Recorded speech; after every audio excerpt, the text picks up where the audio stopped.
ओम सजात शुद्ध चैतन्य स्वामी भगवान आत्मा। ओम नमः।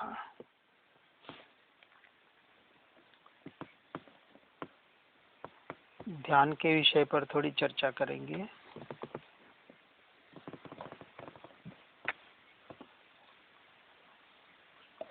शास्त्रों में जैसे ध्यान के 4 भेद बताए हैं: आर्त ध्यान, रौद्र ध्यान, धर्म ध्यान और शुक्ल ध्यान।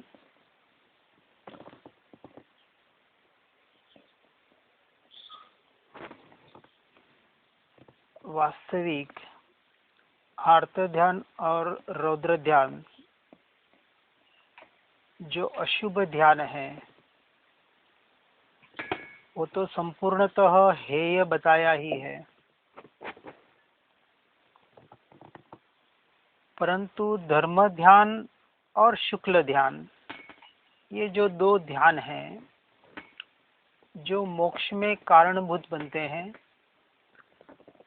उसमें भी निश्चय से शुक्ल ध्यान से ही मोक्ष की प्राप्ति है ऐसे बताया जाता है। लेकिन शुक्ल ध्यान के लिए कारणभूत ऐसा धर्म ध्यान, इसमें भी हम 2 भेद करने का प्रयास कर सकते हैं। एक धर्म ध्यान जो आज मात्र व्यवहार के नाम से प्रचलित है,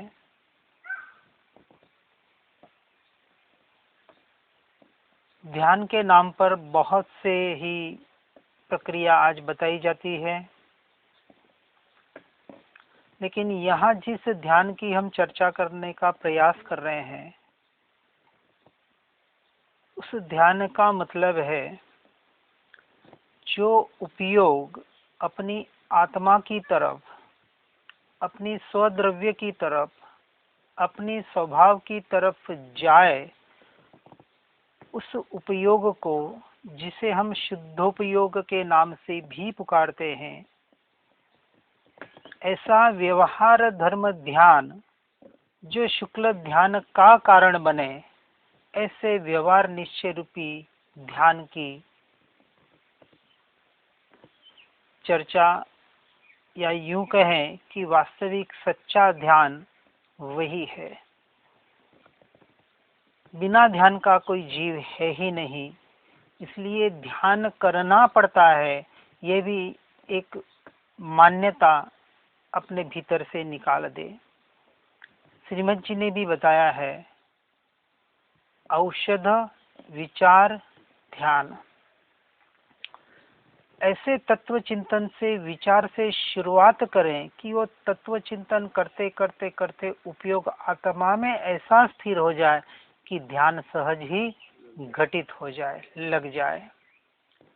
अपनी आत्म जागृति पूर्वक का ध्यान ही वास्तविक सच्चा ध्यान यानी संवर और निर्जरा का कारण बनता है।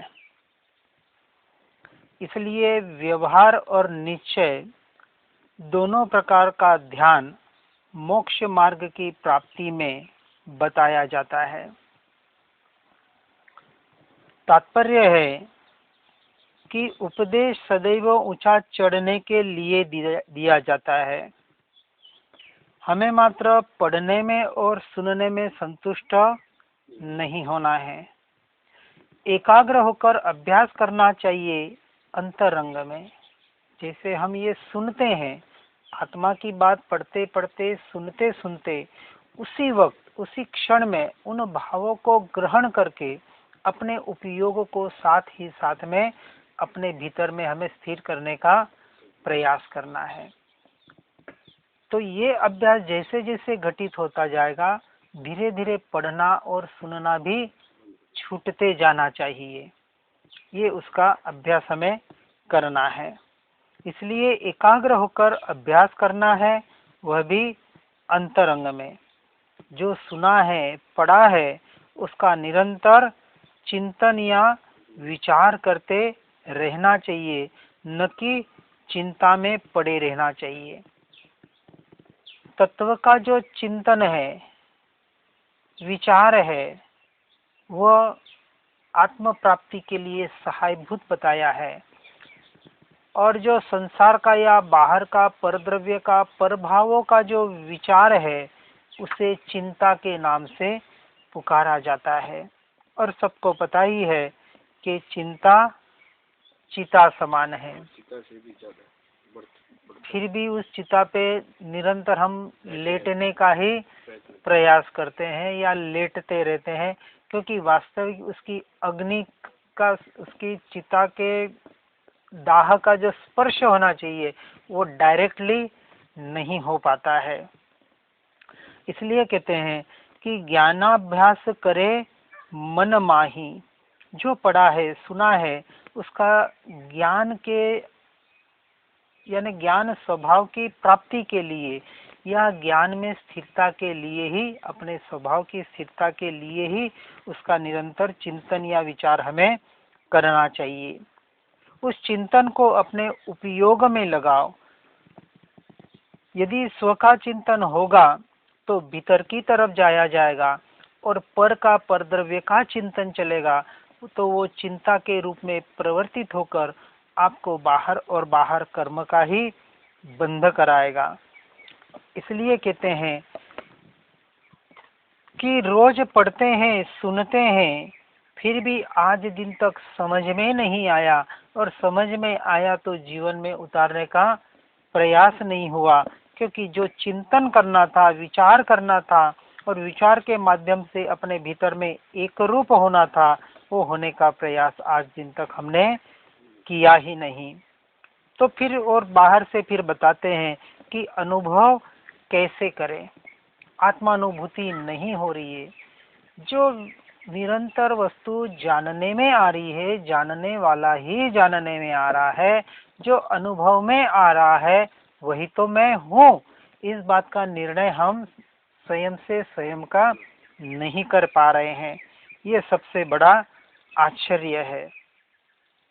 जो अनुभव करने को कहा जा रहा है उसे निरंतर, उसका निरंतर विचार करो, एकाग्र होकर उसको भाव भाषण के माध्यम से उसमें स्थिर होने का, उसको पकड़ने का प्रयास करें। और इसी का नाम वास्तविक सच्चा ध्यान है। मुनीश्वर के लक्षण में भी कहा जाता है कि ज्ञान ध्यान तपोरताहा, कि मुनिवर निरंतर ज्ञान ध्यान में अनुरक्त रहते हैं। ज्ञान ध्यान यानी अपने स्वभाव में ही निरंतर अनुरक्त रहने का प्रयास करते हैं। इसलिए कहा जाता है कि मुनिराज जो छठे सातवें गुणस्थानक में निरंतर झोला खाते हैं, झोला खाने का मतलब है कि निरंतर कुछ देर के लिए अपने शुद्धोपयोग में स्थिर हो जाते हैं। जैसे ही वहां से उपयोग छूटता है तो शुभ भाव में आते हैं, फिर ऐसे वापस शुद्धोपयोग में जाते हैं। ऐसे निरंतर शुभ और शुद्ध के झोले में झूलते रहते हैं। और ऐसा कोई क्षण आ जाए, उस शुद्धोपयोगी स्थिरता बढ़ जाए तो वो क्षपक श्रेणी पर चढ़ाकर केवल ज्ञान की प्राप्ति दिलाता है। ऐसे ध्यान रूपी तब तक और ऐसे ध्यान के माध्यम से कायसर्ग रूपी तब तक हमें पहुंचने का प्रयास करना है। और इसके लिए निरंतर अपने उपयोग को अपने ज्ञान स्वभाव में लगाने का ही हमें अभ्यास करना चाहिए, और इसी का नाम सच्चा ध्यान है। तो कहते ध्यान का अभ्यास कैसे करें। पहले ध्येय को पहचानो। मेरा ध्येय क्या है। किसका ध्यान करोगे ध्येय के निर्णय के बिना। ध्याता का लक्षण समझो, ज्ञाता बनो और ध्याता बनो। ध्येय, ध्याता, ध्यान और ध्यान का फल, ये चार प्रकार ध्यान के मार्ग में बताए जाते हैं। हमारा ध्येय क्या है तो कहते हैं कि मोक्ष। साध्य क्या है तो कहते हैं मोक्ष का फल, यानी ध्येय मोक्ष है तो मोक्ष के फल के पाने के लिए जो उसका फल प्राप्त करना है, यानी ध्यान में जब हम बैठेंगे तो ध्यान का फल अपने आप मोक्ष की प्राप्ति हो जाएगी। और ध्यान में बैठने के लिए, उस स्थिरता को प्राप्त करने के लिए पहले, क्योंकि ध्यान जो वास्तविक बताया ये छठे गुणस्थानक की अवस्था है जिसे वास्तविक निश्चय ध्यान कहा जाता है। अब हम जिस प्रकार के ध्यान की बात करेंगे कि यदि हम चौथे गुण स्थानक तक है या पहुंचने का प्रयास कर रहे हैं तो उस वक्त इसलिए भेद ज्ञान को भी एक अपेक्षा से ध्यान का ही प्रकार बताया गया है। पहले से चौथे गुण स्थानक तक भेद ज्ञान का जो निरंतर अभ्यास है यह भी एक अपेक्षा से ध्यान का ही अभ्यास है। ध्यान यानी हम बाहर जाते उपयोग को अपने भीतर में अपनी आत्मा की तरफ लाने का वहां निरंतर प्रयास कर रहे हैं। लेकिन आज ध्यान के नाम पर भी सिर्फ सुबह आधा घंटा या शाम को आधा घंटा हम बैठ जाते हैं और फिर दिन भर बाहर और बाहर ही भटकते रहते हैं। ऐसा भटकना बहुत बार लग भी जाता है। बहुत अच्छे जिनकी डेली हैबिट हो जाती है कहते हैं 1 घंटा बैठते हैं तो हमें 1 घंटे में पता ही नहीं पड़ता कि बाहर क्या हुआ, उस स्थिति तक भी पहुंच जाते हैं। कभी 2-4 दिन 8 दिन ऐसा निरंतर ध्यान का प्रयोग करें तो 1-2 घंटे का कभी कभी बाहर का ध्यान लग भी जाता है और उसमें भ्रांति में वो अटक कर कहीं न कहीं भटक जाते हैं। यहाँ कहा जा रहा है कि ध्यान यानी निरंतर उपयोग का अपने स्वभाव में स्थिर होना, अपनी आत्मा की प्रति की अपने स्वयं के स्वभाव की निरंतर जागृति रहना, इसी का नाम सच्चा ध्यान है। और फिर उसमें स्थिरता होना ये आगे चारित्र का विषय है। मन और इंद्रियों से वास्तविक गुप्त हो जाना यानी कि मन और इंद्रियों के द्वारा जो प्रवृत्तता नहीं है वो वास्तविक ध्यान का अधिकारी बनता है। आंख से देखता नहीं है बाहर यानी गुप्तियों से निवृत्ति है। ध्याता कैसा होता है कि वह कानों से सुनता नहीं है इधर उधर की बात, यानी अपने उपयोग को इंद्रियों के माध्यम से प्रवर्तता नहीं है। किसमें? तो कहते हैं विषयों में। आज हमारी सारी इंद्रियां, 5 इंद्रियां और ये मन बाहर के विषयों में ही प्रवर्तित हो रही है। अब उन बाहर के विषयों में प्रवर्तित होती हुई इंद्रियों को निरंतर उन्हीं इंद्रियों का उपयोग करके साधन बनाकर उस भावमन के द्वारा निरंतर अपने भीतर में स्थिर होने का प्रयास करना, वे यह प्राथमिक अवस्था का ध्यान है। उसके लिए चाहे आपको कुछ देर के लिए एकाग्रता के लिए एक स्थान पर एक आसन पर बैठना भी पड़े तो कोई बात नहीं, परंतु ध्यान ये रखना है उपयोग हमारा बाहर जाने से अटक जाए और उस उपयोग को हम अपने भीतर में अपने स्वरूप और स्वभाव में ही स्थिर करने का प्रयास करें। यदि इस प्रकार का प्रयोग आप करते हैं तो इसी में आपका वास्तविक ये इसको एक अपेक्षा से आप सच्ची सामायिक भी कह सकते हैं, सच्चा प्रतिक्रमण भी इसे कह सकते हैं, सच्चा ध्यान भी कह सकते हैं, जो भी कहें, लेकिन जो भी क्रिया करनी है अपने बाहर जाते हुए उपयोग को अपने आत्मा में अपने स्वभाव में स्थिर करने का निरंतर प्रयास करना है। वास्तविक यही हमारी साधना होनी चाहिए। ध्येय भले मोक्ष हो लेकिन वहां ध्येय के ऊपर भी उस वक्त लक्ष्य नहीं होता है, क्योंकि यदि ध्येय के ऊपर लक्ष्य रखेंगे तो ध्येय के लिए जो करना है वहां से वापस हम चूक जाएंगे। मोक्ष की प्राप्ति के लिए, मुक्ति के लिए अपने स्वभाव में अपने स्वरूप में ही स्थिर होना पड़ेगा। तो हमें प्रयास किसका करना है? अपने स्वभाव में अपनी आत्मा में ही निरंतर स्थिर होने का प्रयास करना है। यही वास्तविक ध्येय तक पहुंचाने का साधन है जिसे हम एक अपेक्षा से ध्यान कहते हैं। अध्यात्म के क्षेत्र में वस्तु जब कही जाती है तो आत्मा को भी वस्तु कहते हैं या पदार्थ कहते हैं और अन्य को अवस्तु ही कह देते हैं। जैसे सत और असत है ना, असत का अर्थ बताया था भिन्न सत, यानी सत से जो भिन्न है, अलग है, जो सत नहीं है वो असत है। हर जगह वहां अपने को अपेक्षा लगाने का प्रयास करना है। अपना सत नहीं है वह असत कहलाता है, यानी जो मेरा स्वरूप नहीं है, जो मेरा स्वभाव नहीं है, जो मेरा पदार्थ मेरे में नहीं है, वो सारा असत है। यानी जैसे बाहर पर द्रव्य यानी पर पदार्थ पुद्गल तो संपूर्णतः मेरे लिए असत ही है। पुद्गल पुद्गल के लिए सत है, परंतु मेरे लिए वो असत है, यानी भ्रांति है। आज दिन तक हम उस असत में, उस भ्रांति में ही एकत्व करके निरंतर बाहर और बाहर भटक रहे हैं।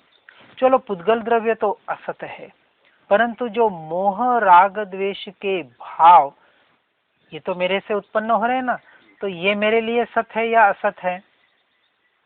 तो अपेक्षा से कहा गया, क्योंकि ये क्षणिक होने के लिए पर्याय के दृष्टि से एक क्षण का, एक समय का भले सत हो सकता है, लेकिन उसका उत्पाद और व्यय होने से मेरे लिए, वो मेरे में नहीं होने से मेरे लिए मोह राग द्वेष के भाव भी असत है, पर है, मेरे से संपूर्णतः भिन्न है।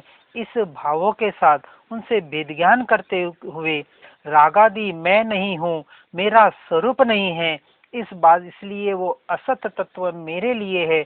अब ये तो सारा असत तो है। अब हम जीव तत्व तक आए, लेकिन जीव, अब मैं एक जीव और संसार के अनंत जीव, क्या अनंत जीव सत है या असत है? जैसे पर्याय मेरी ही पर्याय असत है, उसी प्रकार चाहे अनंत जीव भले हो, लेकिन जब मैं मेरे उपयोग को अपने भीतर में लाने का प्रयास करता हूँ या अपने स्वरूप में स्थिर करने का प्रयास करता हूँ, तब मेरे अलावा बाहर के अनंत जीव भी मेरे लिए, मेरे से भिन्न हो जाते हैं, यानी असत के श्रेणी में आ जाते हैं। इस तत्व तक, इस यहाँ तक पहुंचकर हमें अपने स्वरूप में स्थिर होने का जो हम निरंतर प्रयास करेंगे, तो उस सच्चे ध्यान तक हम पहुंच सकते हैं।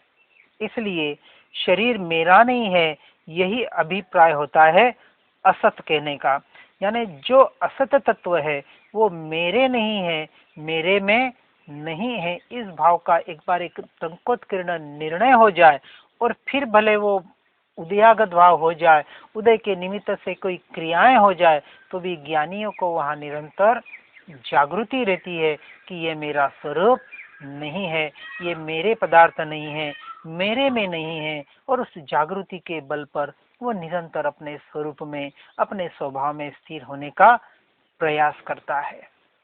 अब ये तो बात हमने सब सुनी।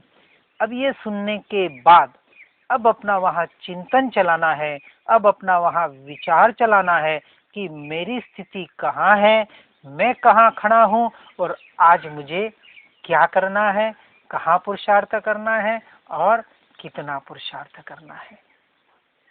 अब निर्णय किसको करना पड़ेगा? स्वयं को करना पड़ेगा। हमने सुन लिया, पढ़ लिया, बहुत अच्छा लग भी जाता है, लेकिन वो निर्णय करके उसके अनुसार हम चलने का प्रयास नहीं करते। ये हमारी सबसे बड़ी कमजोरी है। इसलिए सत को सत्य समझकर द्रव्य क्षेत्र काल भाव से और अन्य की अपेक्षा से अपनी सत्य तक पहुंचने के लिए असत से निरंतर हटने का हमें प्रयास करना पड़ेगा। इसलिए कहा कि आत्मा आत्मा है, पुद्गल पुद्गल है, तो शरीर भी सत असत हुआ हमारे लिए। सत है वो उसके अपेक्षा से, वो द्रव्य की अपेक्षा से उसकी जगह वो सत भले हो, लेकिन मेरे लिए वो असत है।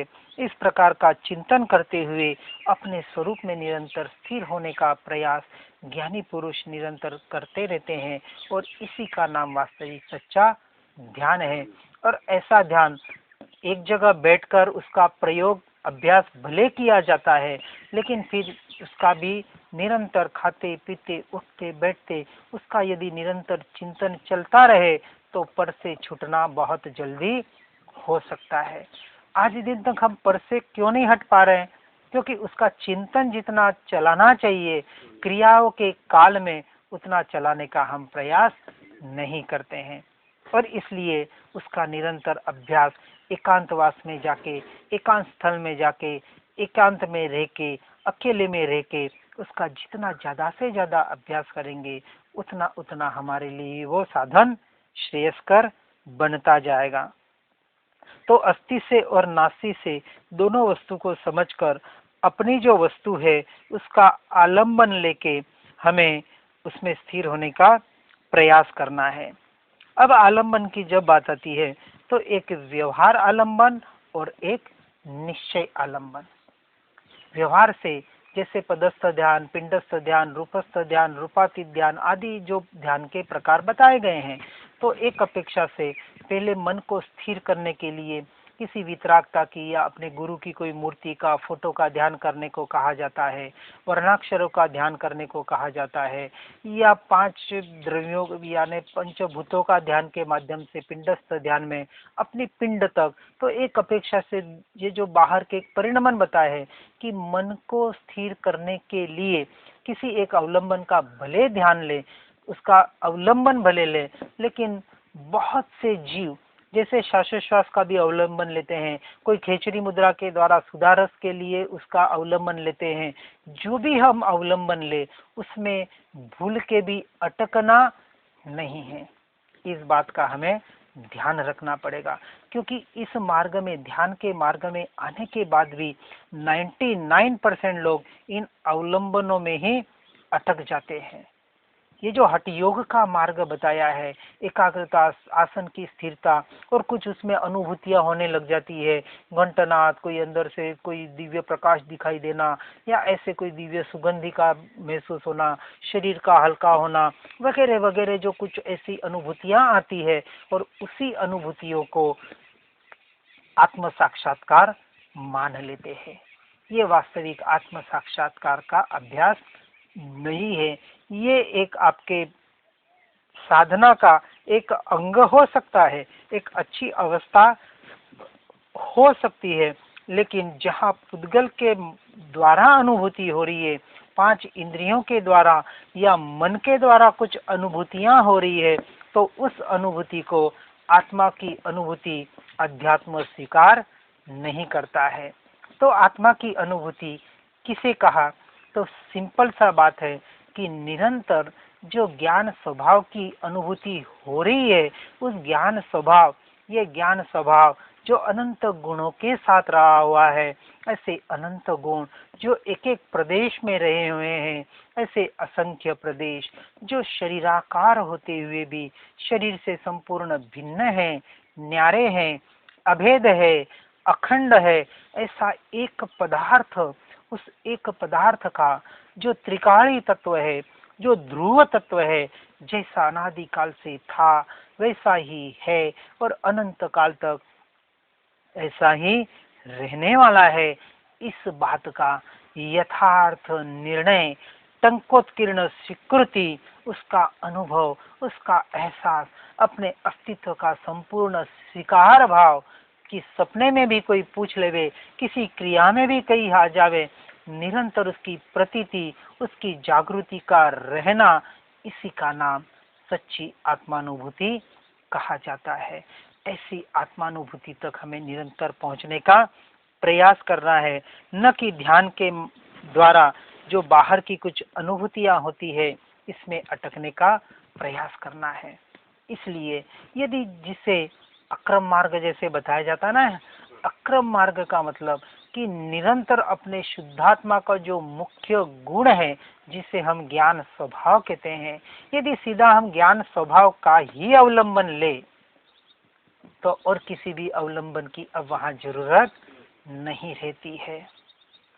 इसलिए सजानंद जी हम्पी वालों ने एक लाइन बताई है, भज ज्ञान चेतना को होगा निरावलंबन। जो अपनी ज्ञान चेतना है, यदि उसको ही निरंतर भजते जाएगा तो अब तुझे किसी भी आलंबन की जरूरत नहीं पड़ेगी, तो निरावलंबन हो जाएगा और सीधे ज्ञान स्वभाव को पकड़ने की वजह से उस तत्व तक, अपने स्वभाव तक, अपने स्वरूप तक पहुंचकर उसमें स्थिर होने के लिए बहुत सहजता हो जाएगी। ऐसा सहज और सरल मार्ग है, फिर भी हम कहीं न कहीं टेढ़े मार्ग में जाकर अटक कर उसमें ही भटक जाते हैं। इसलिए यदि सीधा मार्ग मिला है, परंतु एक बात ध्यान रखना है कि ध्यान की अवस्था तक पहुंचने के लिए यदि संसार से छूटना नहीं हो रहा है, संसार की मोहाशक्ति नहीं टूट पा रही है, और यदि ध्यान का अभ्यास कर रहे हैं तो कहीं न कहीं आपका भटकना ही होने वाला है।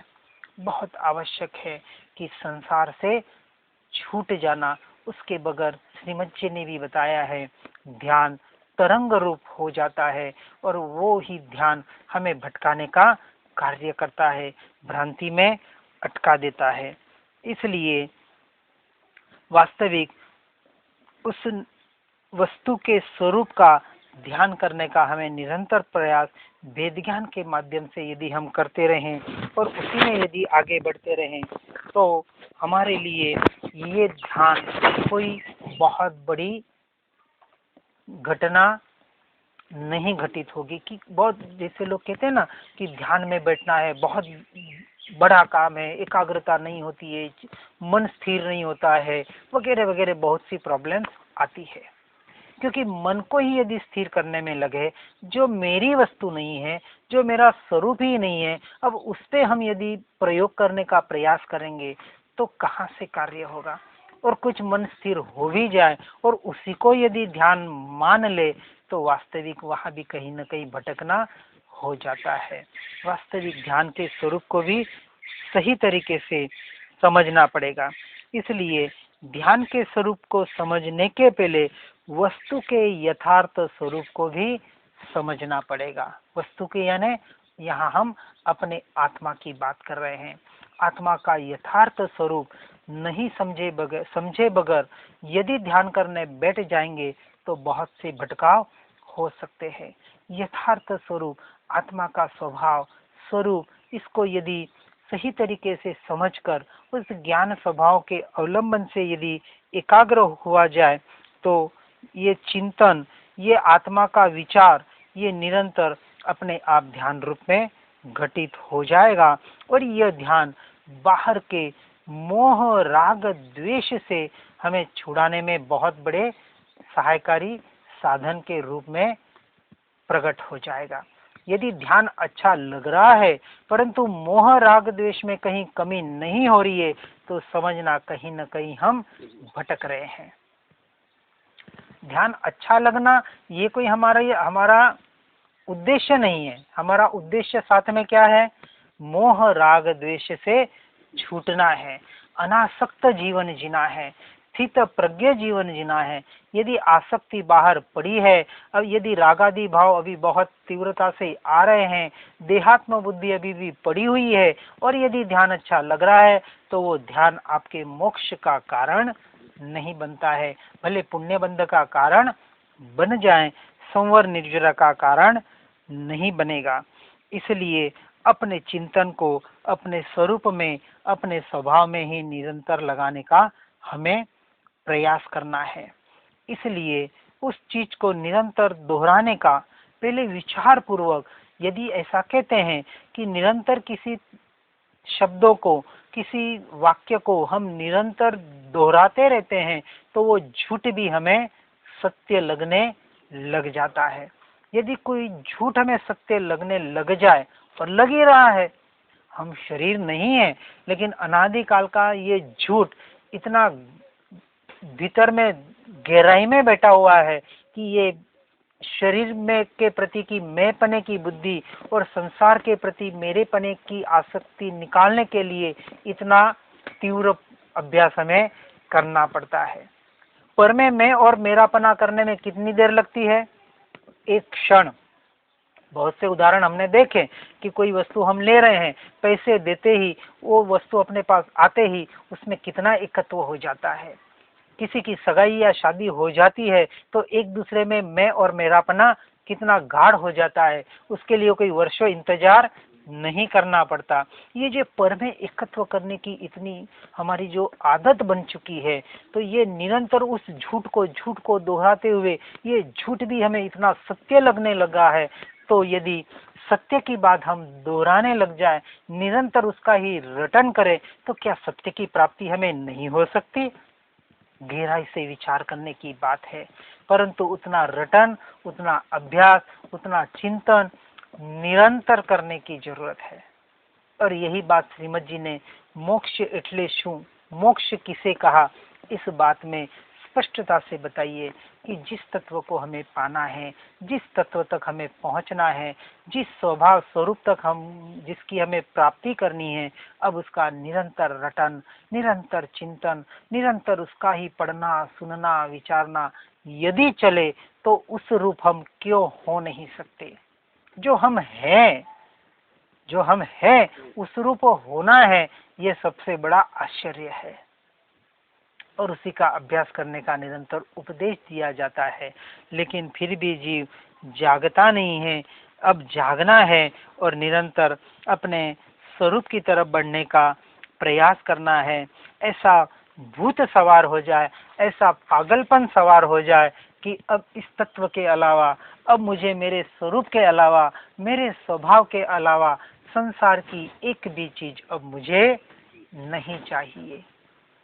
ऐसी प्रीति, ऐसा भाव जब आत्मा पर बढ़ेगा, ऐसी रुचि जब अपने स्वरूप और स्वभाव की आएगी, तब जाके कहीं आत्मानुभूति होती है, आत्मा की प्राप्ति होती है, आत्मरमणता होती है। तो इस ऐसे मोक्ष मार्ग पर हमें निरंतर बढ़कर उस मोक्ष तत्व तक पहुंचने का हमें निरंतर प्रयास करना है। सभी जीव इसी मार्ग में आगे बढ़े, इसी मार्ग को प्राप्त करने का निरंतर प्रयास करे। इसी भावना के साथ जिनाज्ञा हो इच्छामि दुक्कडम। ओम शांति ही शांति ही शांति ही। ओम नमः।